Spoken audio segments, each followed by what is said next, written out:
আসসালামু আলাইকুম। স্বাগত জানাচ্ছি আজকের পত্রিকার গুরুত্বপূর্ণ সকল সংবাদ শিরোনামে। শুরুতেই সমকাল। ব্যাংকের মালিকানা হস্তান্তরের ক্ষমতা পেল সরকার।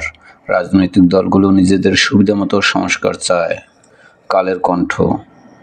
ভোটেও নিষিদ্ধ আওয়ামী লীগ, বড় আন্দোলনের পথে রাজস্ব কর্মকর্তারা। প্রথম আলো। প্রধানমন্ত্রীর ক্ষমতা কমানো জরুরি, সংবিধান সংস্কার আলোচনা। সন্ত্রাসে জড়িত ব্যক্তি সংগঠনের কর্মকাণ্ড নিষিদ্ধে নতুন বিধান। নয়াদিগন্ত। ট্রাইব্যুনালে রাজনৈতিক দল নিষিদ্ধের অধ্যাদেশ জারি। জনকণ্ঠ। প্রধান উপদেষ্টার ৫ নির্দেশনা। যুগান্তর। আওয়ামী লীগের কার্যক্রম নিষিদ্ধ, হাসিনার ভুলেই সব শেষ, সরকারকে সাধুবাদ সব রাজনৈতিক দলের। ইনকিলাব। তীব্র তাপদাহে পড়ছে দেশ, গরমে বিপর্যস্ত জনজীবন, যুদ্ধবিরতিতে তোপের মুখে মোদি। সংগ্রাম। কার্যক্রম নিষিদ্ধে প্রজ্ঞাপন জারি আজ, বিভিন্ন স্থানে আনন্দ মিছিল, আইনের মাধ্যমে আওয়ামী লীগের বিচারের প্রক্রিয়া শুরু। আওয়ামী লীগের ১৫ বছরে ৬০,০৩৭ খুন। বাংলাদেশ প্রতিদিন।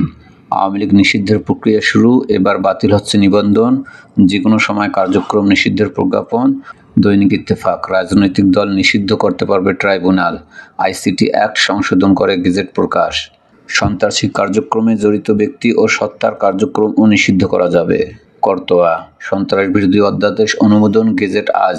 সন্ত্রাসী কার্যক্রমে জড়িত ব্যক্তি ও সংগঠন নিষিদ্ধ করা যাবে। নিবন্ধন বাতিলের সিদ্ধান্তে গেজেটের পর সিইসি।